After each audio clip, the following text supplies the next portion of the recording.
C'est avec un énorme plaisir que je vous retrouve sur Médien TV pour cette nouvelle escale culture au cœur de l'Afrique. D'ailleurs, dans quelques instants, nous parlerons littérature avec le dernier roman du poète slammer Marc-Alexandre Mbambe qui nous régale avec son nouvel opus. Nous parlerons également cinéma avec Coconut Head Generation de Alain Cassanda. Mais avant toute chose, place à notre invité du jour.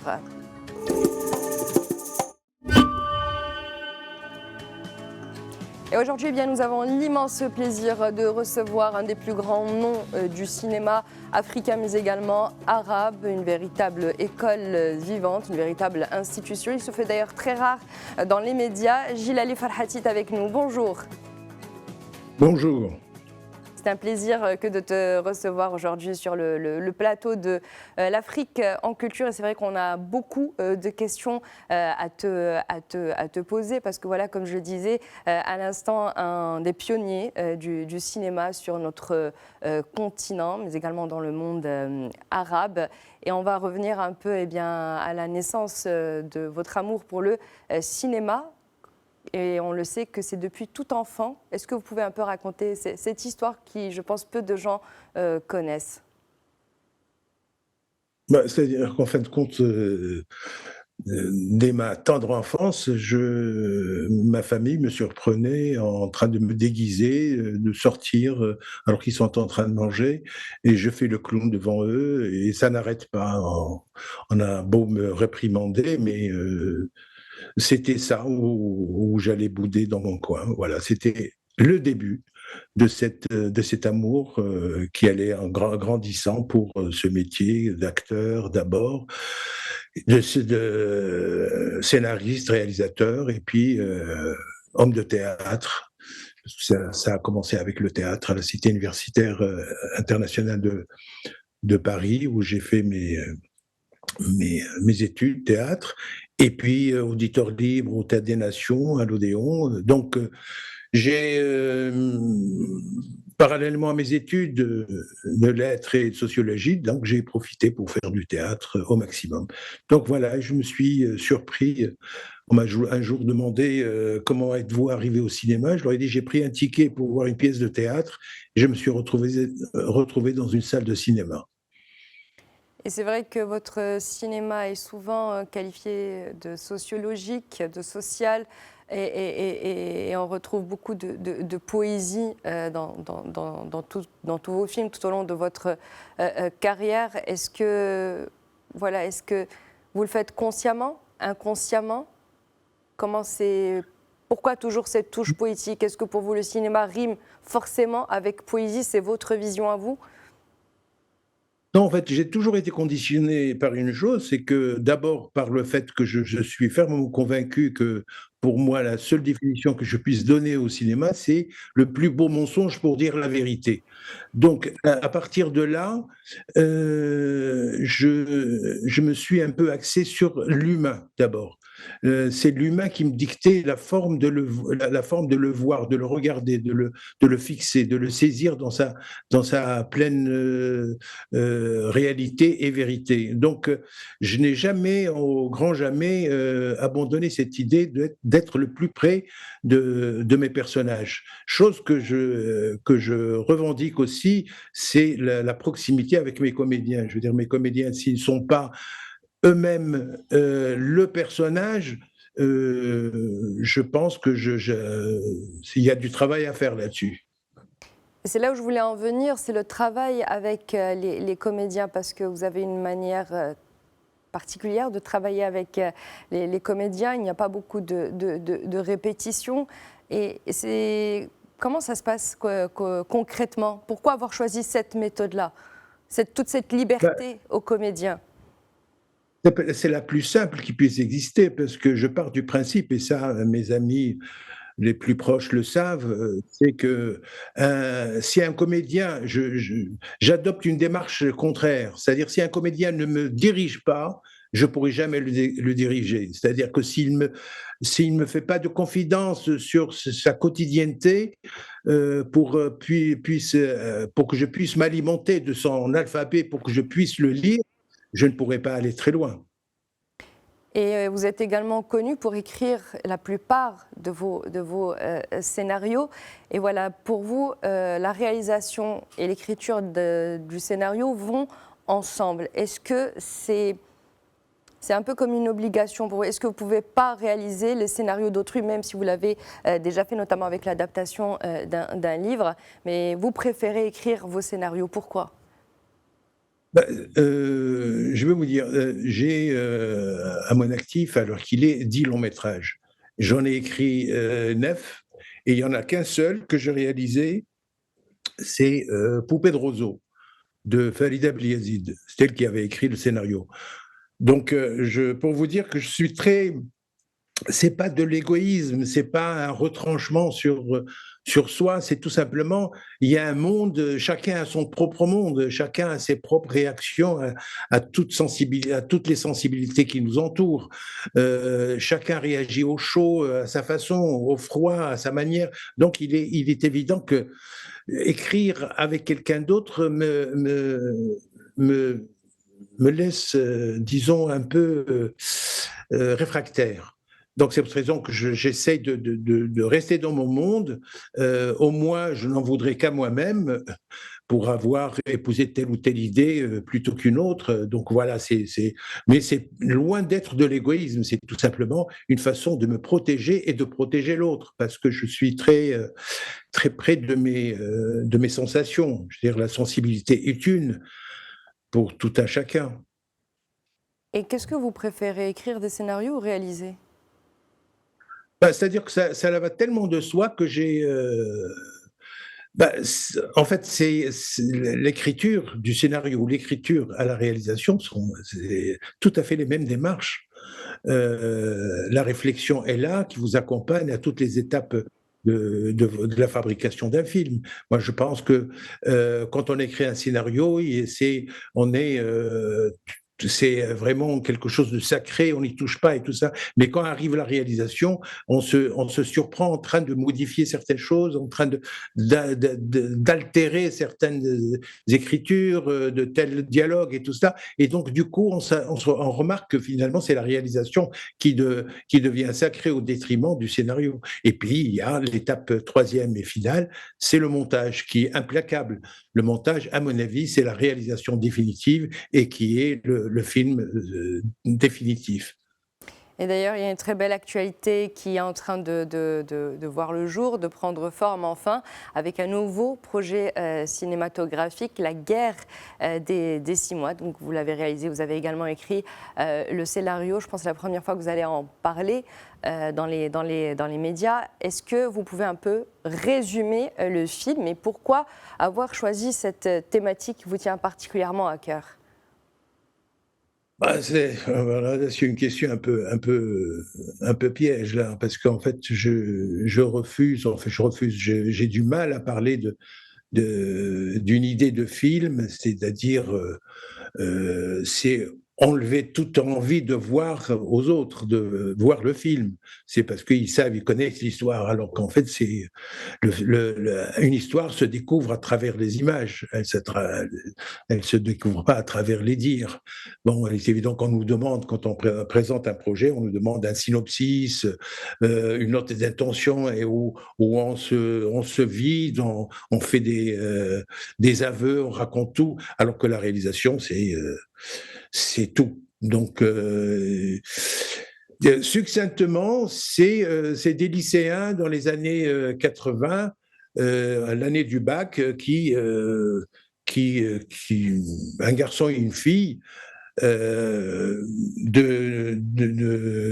confessions différentes, qui se trouvent piégés par l'amour de l'un pour l'autre. Et donc, c'est la société, la réaction des parents, des uns et des autres. Et puis bon, et ça, la, là, je suis en train de tout révéler. Non, mais j'ai du mal à dévoiler, mais non, je préfère qu'on me devine plutôt que de me lire. En tout cas, moi, j'ai eu la chance de le voir en avant-première et c'est vrai que c'est un film qui change beaucoup de votre filmographie, même si bien sûr on retrouve cette signature, cet ADN dès les premières images. Et puis il y a cet acteur formidable, donc Saad Mouafaq, avec lequel qui a le premier, un des rôles principaux du film. Et voilà, ce jeune acteur qu'on a découvert sur petit écran et qui s'est lancé dans le cinéma. Et comment ça s'est passé avec lui le travail? Il faut dire aussi que, bon, je ne vais pas parler seulement de Saad Mouafaq, qui est d'une grande sensibilité. Il est tout le monde sauf lui-même. Donc c'est ça l'avantage et disons l'aveu principal que pourrait faire un acteur, c'est être tout le monde et sauf lui-même. Euh, et je parlerai de tous ceux qui ont contribué parce qu'un acteur ne peut pas être un personnage sans les personnages qui lui font face.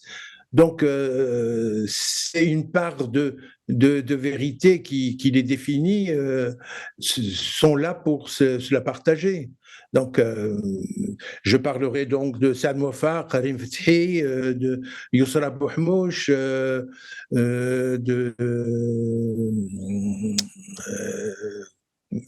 comment il s'appelle déjà, comme je pense au prochain. Bon, c'est des personnages comme ça, Abdelrahim Tamimi, Younes Benchkour. Il y a toi qui étais directeur artistique sur le film, tu peux m'aider à retrouver les noms. Il y a Nawal Odo, il y a Jalila Tlemceni aussi. Jamila, bien sûr, Jamila Tlemsi, qui a le rôle principal, disons. Ils sont tous principaux. Ils sont tous principaux. Un seul être vous manque et tout est dépeuplé. Donc, un générique, c'est ça. Et est-ce qu'il y a ce film qui va bientôt, en tout cas qui est en post-prod et qui va bientôt, Inch'Allah, être terminé. Et voilà, est-ce que vous pensez déjà à la suite? Est-ce qu'il y a des projets qui peut-être verront le jour? Vous savez, c'est comme un jardinier, hein. On recueille des fruits et puis tout en regardant les autres donner les premiers bourgeons pour de futurs fruits. Donc c'est comme ça que ça se passe dans la créativité, dans la création. Bon, évidemment, il y a plein d'idées, ça se bouscule, on ne sait pas à qui donner la priorité. C'est un amoncellement de choses, c'est plutôt un amoncellement d'émotions. Je ne pense pas à personnage ni quoi que ce soit, c'est plutôt les atmosphères qui m'intéressent dans un premier lieu. Merci beaucoup, Jilali Farhati, d'avoir été avec nous. Merci à vous, bonne chance, bon courage ma fille. Merci papa. Voilà. Salut. Bonjour à toute l'équipe. Merci. Merci. Hassan Broka.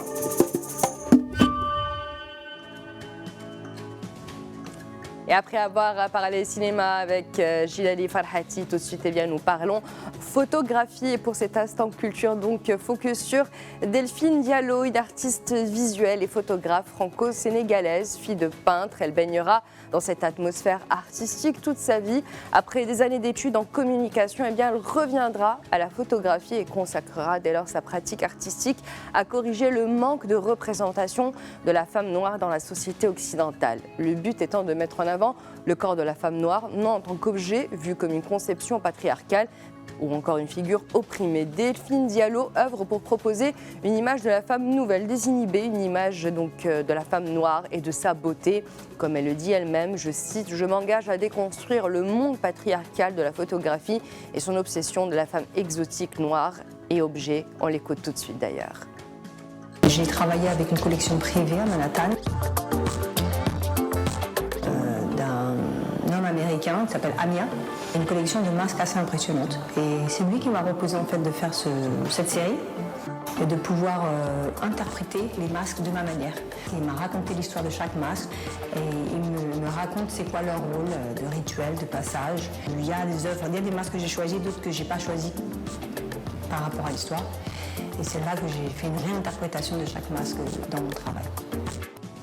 Delphine Diallo, à travers ses photos, notamment ses portraits de femmes, met en lumière un manque de représentation de la femme noire dans la société occidentale. Mettre en valeur une autre idée de la beauté de la femme noire, déconstruire le monde patriarcal de la photographie et son obsession de la femme noire exotique et objet de tous les fantasmes. Delphine Diallo a fait de la photographie une sorte de discussion ouverte à des formes de représentation différentes, tout en respectant bien sûr des valeurs éthiques et morales envers le corps de la femme noire. D'ailleurs, on la réécoute tout de suite. Et ce rite de passage, en fait, ça montre physiquement qu'on doit passer à un autre stade de conscience par rapport à nos âges. Dans mon travail, je l'ai fait passer à travers l'arme, le rite du passage de la femme, de l'archétype de la femme guerrière, qui est en moi. Ça veut dire que c'est une force où je m'exprime avec d'une certaine manière qui me correspond à mon identité et qui me correspond en tant que femme. Delphine Diallo voit les femmes non pas comme des modèles, mais plutôt comme des protagonistes. Chez Delphine Diallo, il y a une idée de transmutation, l'idée de redonner une valeur à un corps qui a été perdu dans l'objectification. Elle prône aussi l'explication spirituelle qui est très rarement mise en lumière. Delphine Diallo veut amener les femmes à discuter avec ces objets, à les choisir, à les sentir, comme pour redonner cette énergie perdue dans le monde occidental et valider avant tout le corps de la femme.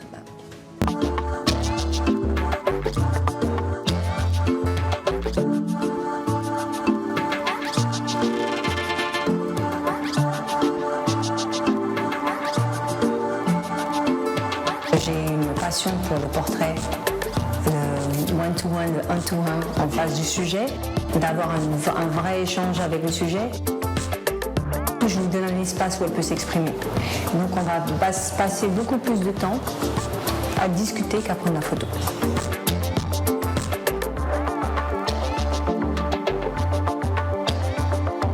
Le rôle du support physique, c'est son émotion, c'est sa force, on va dire. Quand j'ai vu vos prints, j'ai su ou j'ai deviné ce que donnait mon travail. Ça a une intensité physique beaucoup plus importante pour moi. Et après avoir parlé photographie avec Delphine Diallo, tout de suite dans l'Afrique en culture, nous parlons cinéma avec Coco, Not Head Generation du réalisateur franco-congolais Alain Cassanda, qui a d'ailleurs remporté le grand prix du prestigieux Festival Cinéma du Réel au Centre Pompidou Paris. Son documentaire raconte comment un ciné-club à l'université nigériane d'Ibadan se transforme en lieu de rassemblement, nourrissant les rêves de liberté d'étudiants dans la rue. Le titre vient d'ailleurs d'une expression au Nigeria qui désigne quelqu'un qui a la tête creuse et qui est borné. Un clin d'œil à cette génération de jeunes Nigérians qui s'est approprié cette expression pour revendiquer leur côté têtu et qu'ils mettent au service d'autrui et de la société pour un avenir meilleur. On regarde tout de suite un extrait de la bande-annonce.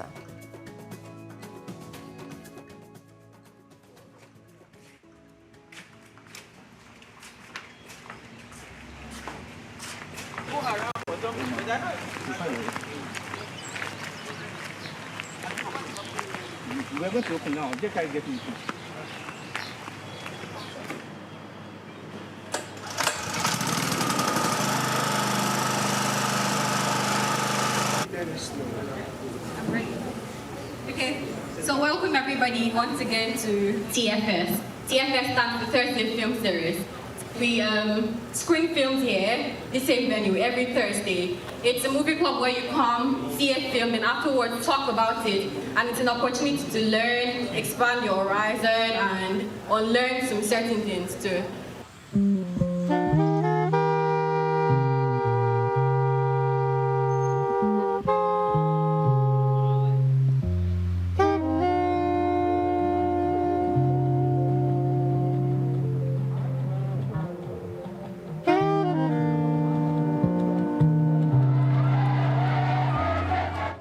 Coconut Head Generation signé Alain Cassanda. Alors nous sommes dans un ciné-club à l'université d'Ibadan, la plus ancienne du Nigeria. Le réalisateur Alain Cassanda montre comment cette salle de cinéma va finir par se transformer peu à peu en lieu de rassemblement et de discussion entre jeunes férus de liberté et d'une société meilleure. Le film montre la force du cinéma ici.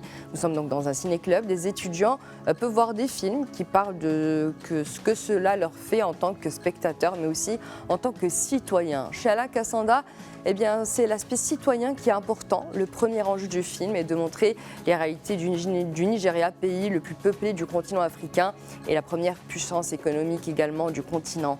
Le film permet également de donner la parole à ces jeunes, véritables protagonistes de Coconut Heads Generation. Il n'y a pas une voix extérieure qui va parler d'eux, ce sont eux-mêmes qui prennent la parole et qu'ils expriment. Il y a une sorte de réappropriation de la narration.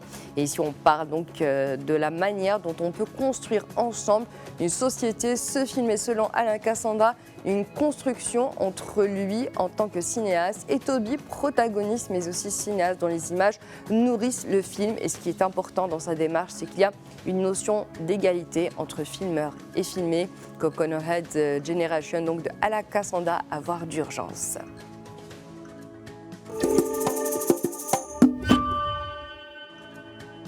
Et avant de nous quitter dans l'Afrique en culture, place à la sortie littéraire de la semaine. Place donc à Souviens-toi de ne pas mourir sans avoir aimé, le nouveau roman de Marc-Alexandre Obambe, qui est à la fois un hymne au jazz, roman sur la transmission du père à la fille et déclaration d'amour d'un père à sa fille. Jaromil, musicien de jazz, reçoit un jour dans sa boîte aux lettres un paquet contenant un courrier, des cassettes audio d'un autre temps et un disque de jazz et la photo d'un homme lui ressemblant, trait pour trait.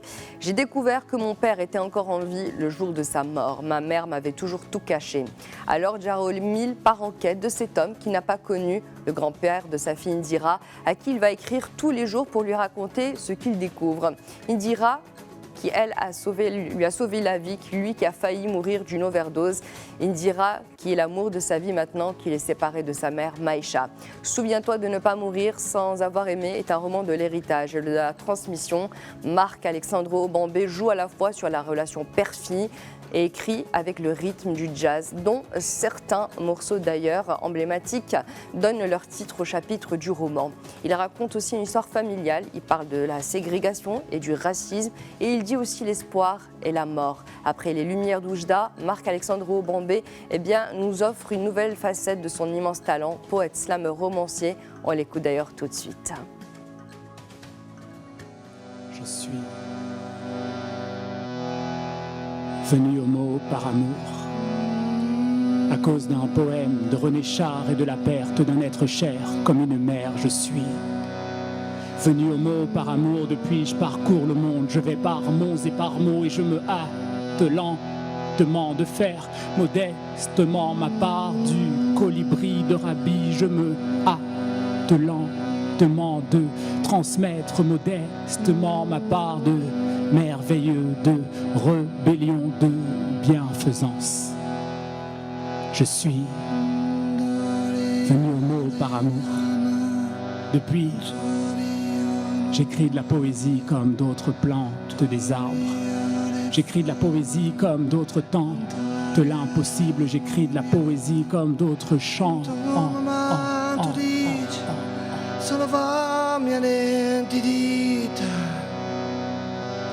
Somnia l'ampia vanto din, somnia la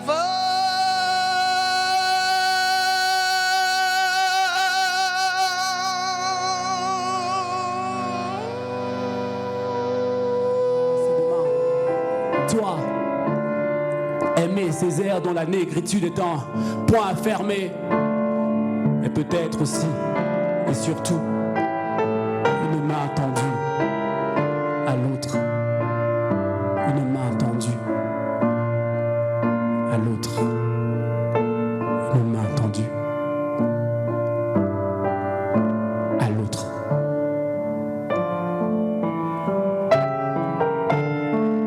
Penser sans pouvoir agir depuis longtemps, voilà notre sort. Il nous refuse le droit d'écrire.